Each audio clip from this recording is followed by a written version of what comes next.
Hi everybody, I welcome you all to video lecture number 5 of science chapter number 7, that is control and coordination.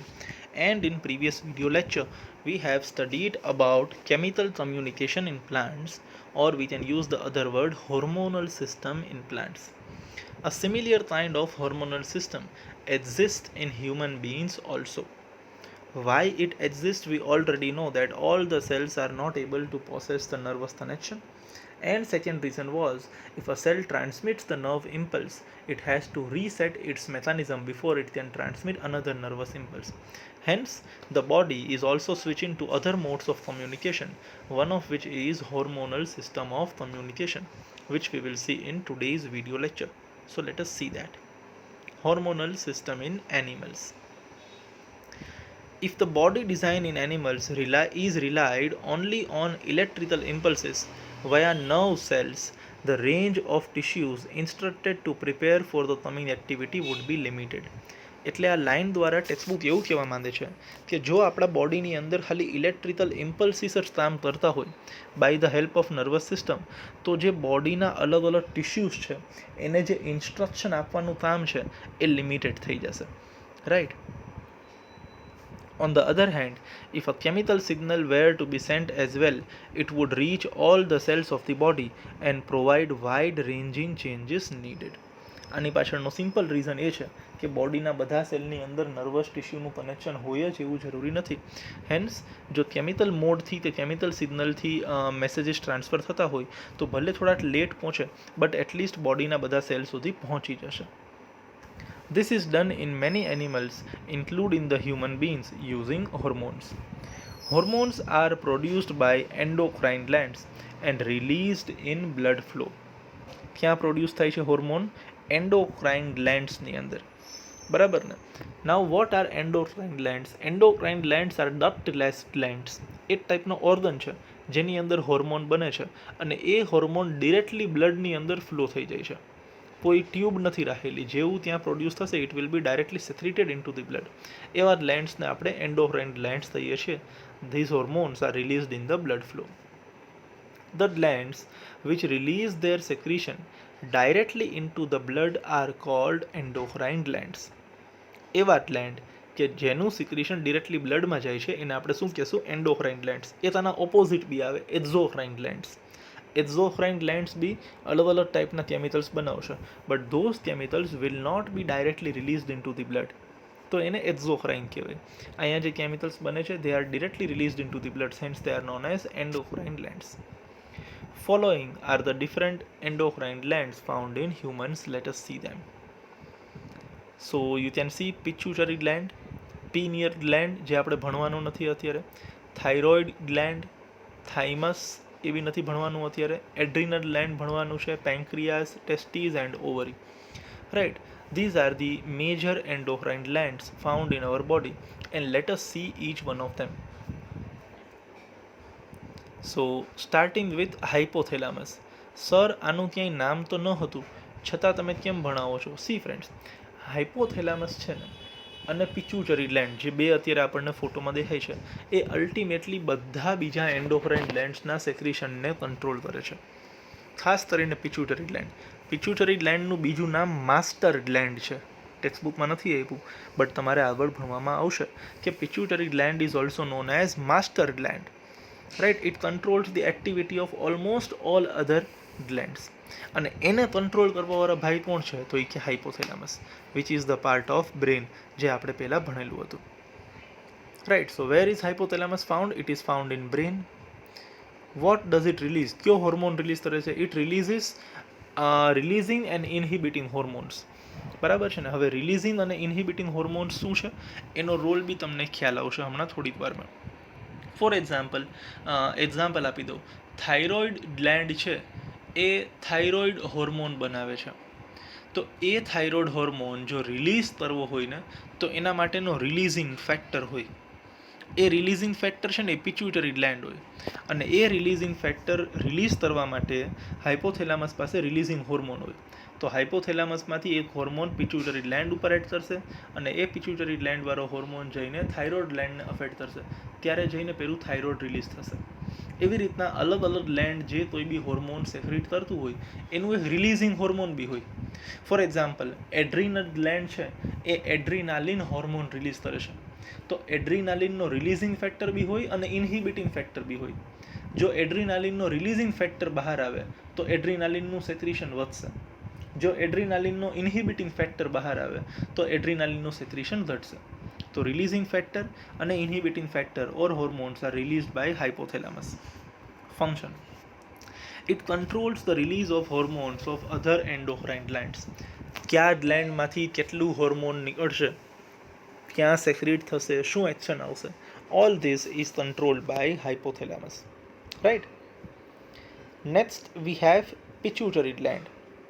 Right? hypothalamus ની બિલકુલ નીચે, which you can see over here, right? pituitary gland અહીંયા તમને દેખાતું હશે.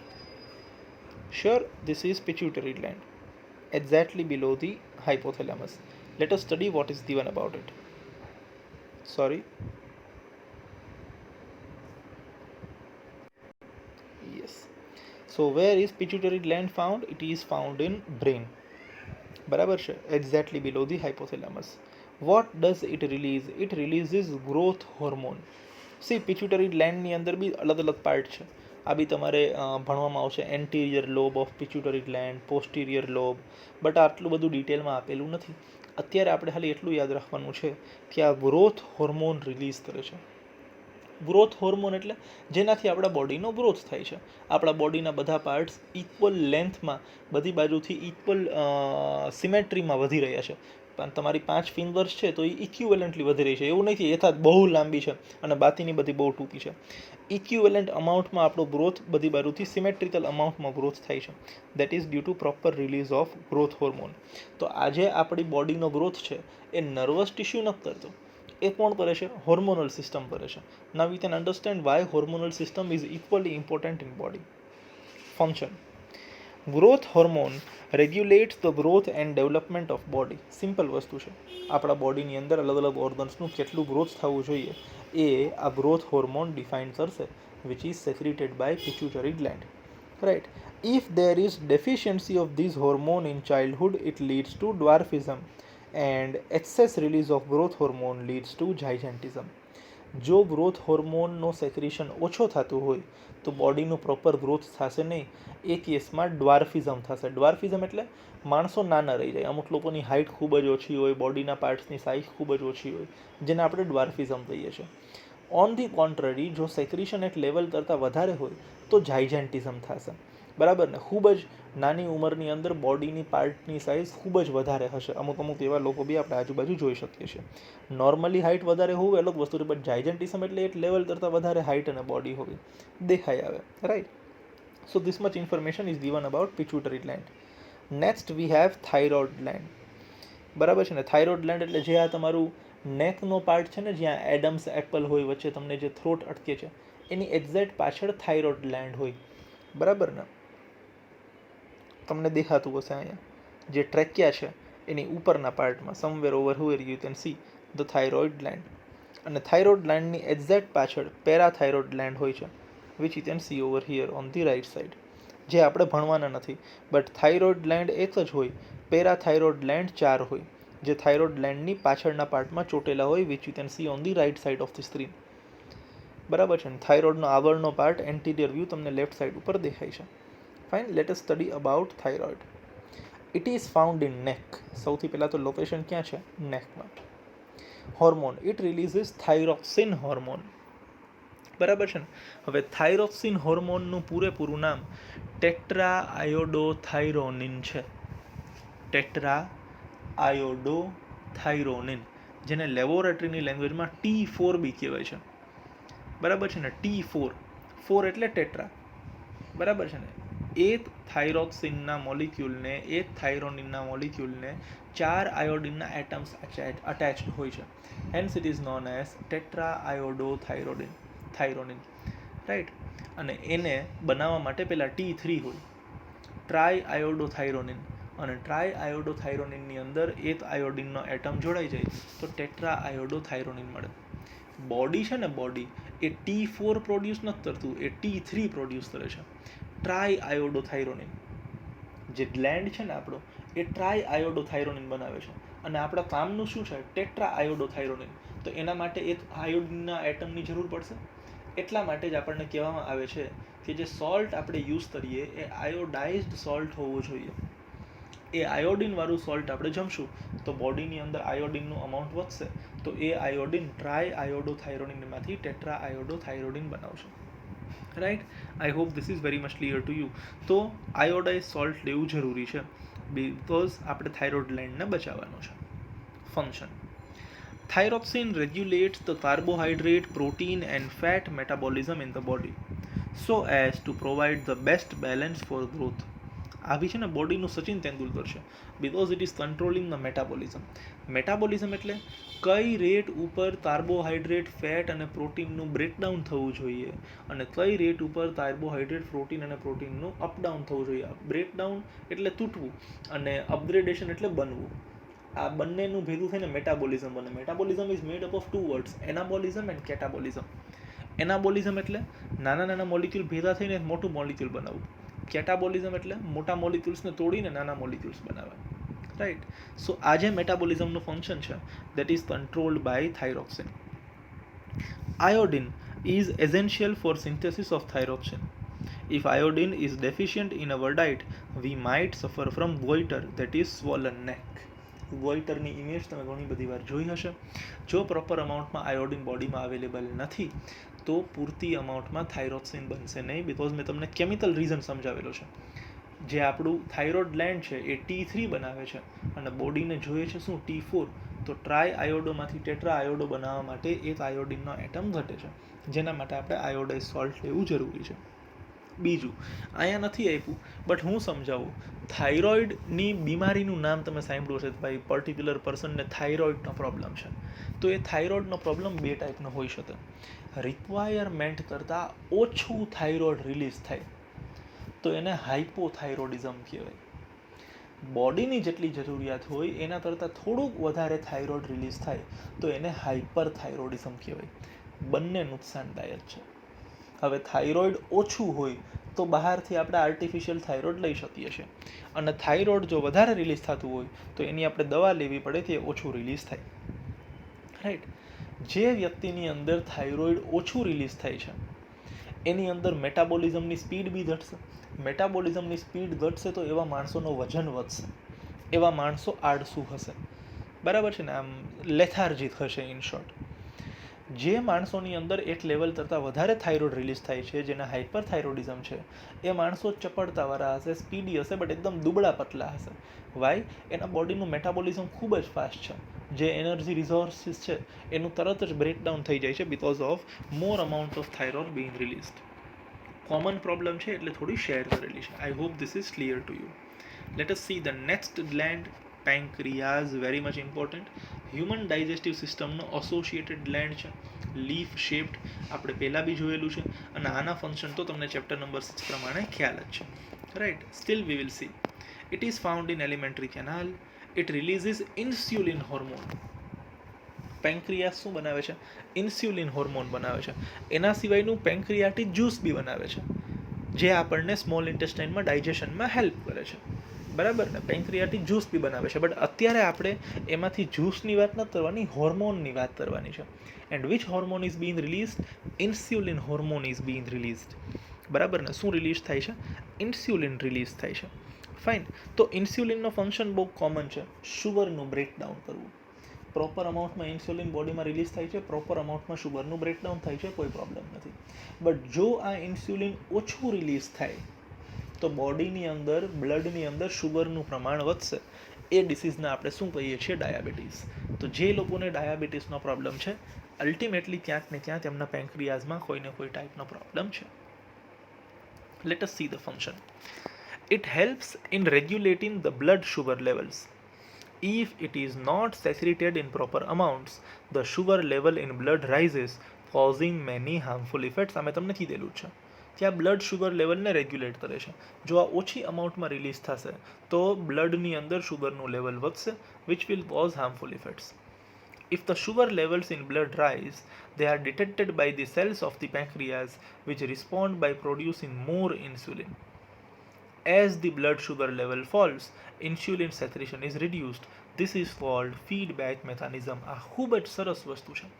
હવે બોડીની અંદર તો આપણે ત્યારે શું જમીએ નથી ને. રોજ હું મારી રૂટીન ડાયટ લેતો હોય તો બોડીની અંદર નોર્મલ અમાઉન્ટમાં શુગર પ્રોડ્યુસ થતું હોય અને નોર્મલ અમાઉન્ટમાં સામે ઇન્સ્યુલિન એ શુગરને મેટાબોલાઇઝ કરી દેતું હોય.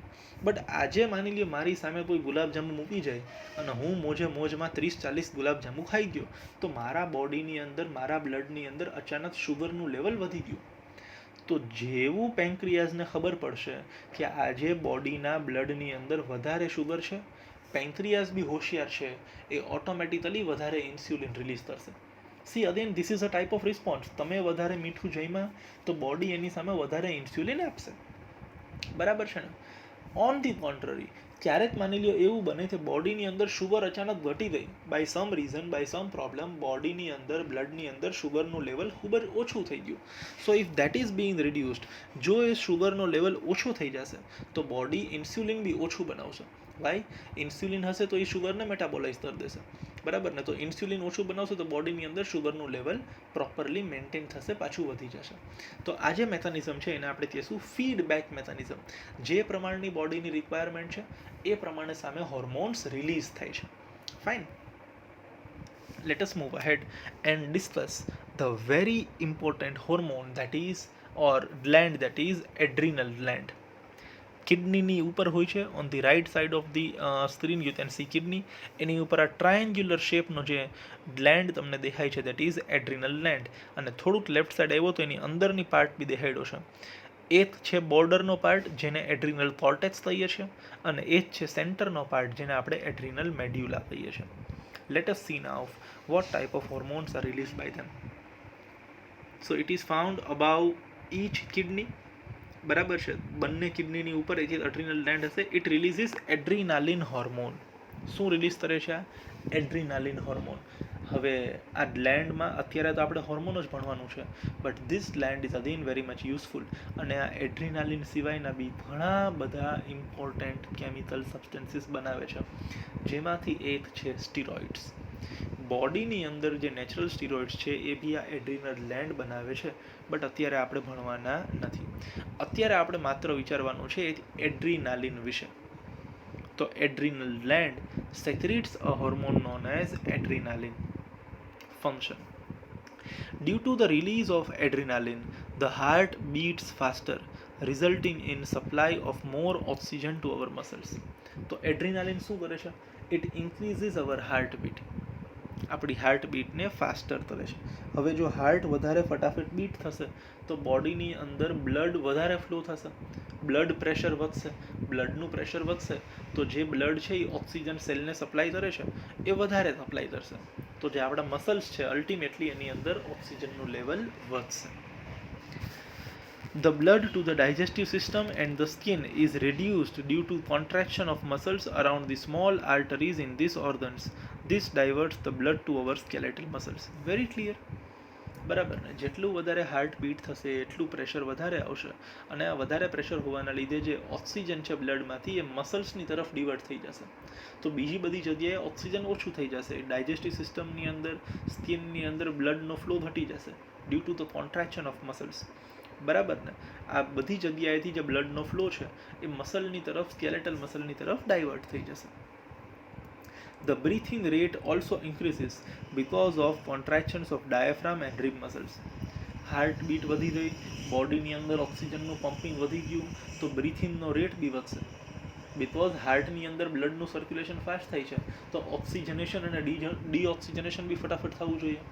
તો ઓક્સિજનેશન અને ડીઓક્સિજનેશન ફટાફટ કરવા માટે રેસ્પાયરેશનનો રેટ બી ઇન્ક્રીઝ થશે. All this enables body to prepare for fright or flight response. હવે ફ્રાઇટ રેસ્પોન્સ શું છે, ફ્લાઇટ રેસ્પોન્સ શું છે એ સમજો. તમે સવારના પોરમાં 4:30-5 વાગે મસ્ત સુમસાન રસ્તા ઉપર ચાલ્યા જતા હતા. તમે ગમે એવડા તાકતવર હો, હોશિયાર હો, બહાદુર હો, બટ જો ભૂલે ચૂકે કૂતરાનો અવાજ આવે તો એકવાર તો બીક લાગે. ભલે તમારા ઘરની અંદર પેટ ડોગ હોય, પણ રસ્તા ઉપર જો એકવાર ભોંકવાનો અવાજ આવે તો એકવાર તો આમ પગ ધ્રુજે જ. પગ ન ધ્રુજે તો હાર્ટ બીટ તો વધી જ જાય. ભલે તમે ગમે એવડા હો, બરાબર છે, ગમે એટલી તમારામાં તાકાત હોય, બટ આવું એકવાર તો જીવનમાં બધાને ફીલ થયું જ હશે. ગમે એવડો મોટો આમ હોય ને આમ બહાદુર, એકવાર તો એને આ બીક લાગી જ હશે, તો આપણી પાછળ દોડે નહીં તો સારું. એ જે ઓટોમેટિકલી બોડીની હાર્ટબીટ વધી ગઈ, થોડોક પરસેવો આવી ગયો, દોડવાની ઈચ્છા થઈ ગઈ, શ્વાસ ચડી ગયું, અને ફ્રાઇટ રેસ્પોન્સ કહેવાય. જ્યારે તમને ડર લાગે ને, ઓટોમેટિકલી તમારી હાર્ટબીટ વધી જશે, પરસેવો છૂટી જશે, તમને શ્વાસ ચડી જશે, એડ્રીનાલિન બોડીની અંદર રિલીઝ થવાનું ચાલુ કરી દેશે. This is fright. Second one is flight. બરાબર છે ને, તમે હાઇટ ઉપર છો, તમે ઊંચક નીચકમાં બેસો છો ને, એકદમ તમારું ઊંચક નીચક છે એ ઉપર પહોંચ્યું, તો એ સમયે તમને કંઈક થશે, તમને ડર લાગશે અધીન, એને ફ્લાઇટ રેસ્પોન્સ કહેવાય. રાઈટ. તો આના માટે જવાબદાર કોણ છે? આના માટે રેસ્પોન્સિબલ પર્સન છે એડ્રીનાલિન. અહીંયા એડ્રીનાલિનનો બહુ સિમ્પલ રોલ કીધો છે, ખરેખર એનો રોલ ખૂબ જ કોમ્પ્લેક્સ છે. બરાબર છે ને, ત્યાં સિમ્પેથેટિક અને પેરાસિમ્પેથેટિક નર્વસ સિસ્ટમ સાથે આ એડ્રીનાલિન ક્યાંક ને ક્યાંક થોડુંક કનેક્ટેડ છે. બરાબર છે ને, જે નર્વસ સિસ્ટમ છે ને એનું અહીંયા કનેક્શન છે થોડુંક એડ્રીનલ ગ્લેન્ડ સાથે, બટ અત્યારે તમારે ભણવામાં આવતું નથી, જસ્ટ એ પ્રિલિમિનરી લેવલ છે, બટ ભવિષ્યમાં ભણવાનું આવશે. Right. Sympathetic nervous system, parasympathetic nervous system. બરાબર છે ને, એમાં જે સિમ્પેથેટિક નર્વસ સિસ્ટમ છે એ એડ્રીનાલિન રિલીઝ કરશે, અને આ એડ્રીનાલિનની નાનકડી અમથી એક્શન્સનો એક્ઝામ્પલ આપણને આપેલો છે. Fine. Let us move to the next gland. Those are testes and ovary. The testes are found in male and the ovaries are found in females, and the function of both are to produce reproductive hormones. As your age increases, specifically between the age of 12 to 18, the development of sexual characteristics occurs in the body, and these are due to the hormones released by these endocrine glands. Right. So, testes is a part of male reproductive system. It releases the hormone called testosterone. So, due to the release of testosterone, there are changes in the body of the male. For example, growth of beard, બરાબર છે ને, thickening of hair, thickening of voice, development of different parts of the body. These all are possible due to the release of testosterone hormone. It brings about changes associated with puberty, like development of primary and secondary sexual characteristics in male. So, જે role tests અને ટેસ્ટોસ્ટિરોન મેલમાં કરે છે, એ જ role ક્યાંક ને ક્યાંક ઓવરીનો female reproductive સિસ્ટમમાં છે. Only difference is that the female reproductive system produces two different kinds of reproductive hormones. Those are estrogen and progesterone. બરાબર છે ને, estrogen and progesterone. See, females, apart from having the normal sexual characteristics, have been given with one more duty, that is giving birth to a child. તો એના માટે એની અંદર અલગથી preparation માટે અલગથી બીજા હોર્મોન્સ રિલીઝ થાય છે. સો ઇસ્ટ્રોજન એન્ડ પ્રોજેસ્ટેરોન નેક્સ્ટ ચેપ્ટરમાં આપણને ભણવા મળશે, ત્યાં આપણે વધારે ડિટેલમાં ડિસ્કસ કરશું. Right. But in males, testosterone is the reproductive hormone, and in females, estrogen and progesterone are the reproductive hormones, and both of them are responsible for development of sexual characteristics in male and female respectively.